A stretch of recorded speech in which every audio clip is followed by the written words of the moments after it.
Okay, isang magandang umaga po Luzon, Visayas, Mindanao sa bansang Pilipinas at siyempre sa lahat ng OFW worldwide. Isang mapagpalang araw po. Thank you for watching. Sa lahat ng mga lagi nakantabay sa ating pong programang Saludok sa iyo.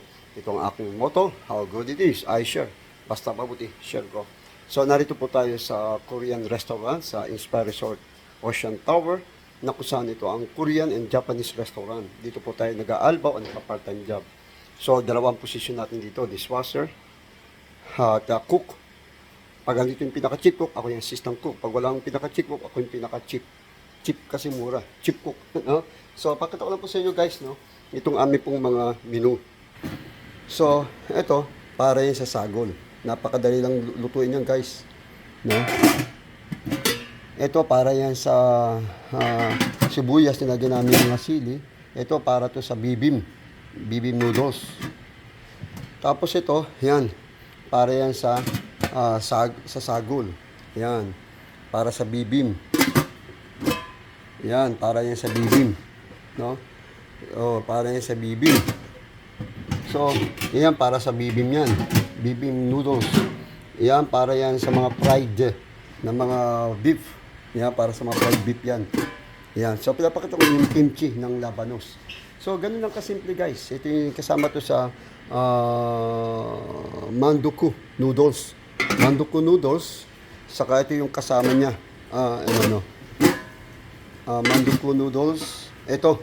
Yan. Saka ito. Yan yun. Sa manduku noodles. No? Okay. So, yan lang po. No? At ito po yung pinaka-ingredient natin. Noodles. Yan. No? Dami yan guys. No? At so dito po tayo nagluluto. Yan. So ina-assist na po natin. Iniready ko na po lahat para customer na po hintayin. So nagpakulo na po ako ng may tubig guys. Para pagdating pinaka-chief cook, ready na siya. No? So kahuhugas ko lang. No? So yan ang aking pinakatrabaho. So ito, yung pinaka-mando. Ang ano namin dito ay kimchi mando saka manduku. Mandu. Parang sa atin Shanghai. Yan. Mando saka kimchi mando. So yun lang. Ang aming ano dito. Ang aming ingredient dito. Ang aming pinakapagkain dito. Okay. So minsan pa muli maraming po salamat na may nakapagbigay ng konting impormasyon. Dito lang po sa Buhay OFW Lifestyle ni Kuya Ace, Brother Ace and Pastor Ace, KBP. Kuya, Brother and Pastor Ace. So maraming salamat. Ito lang po masasabi ko sa lahat ng bagay ay to do what is right and follow the instruction, and obedience is better than sacrifice. Yun yung sabi doon.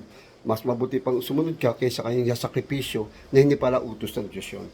So mas maganda, maski sa company, pag inutusan ka, yun yung sundin mo. Kasi pag may sinasakripisyo ka, ginagawa mo effort mo, hindi pala utos yun. Ay minsan, bis na-appreciate, hindi ka na-appreciate.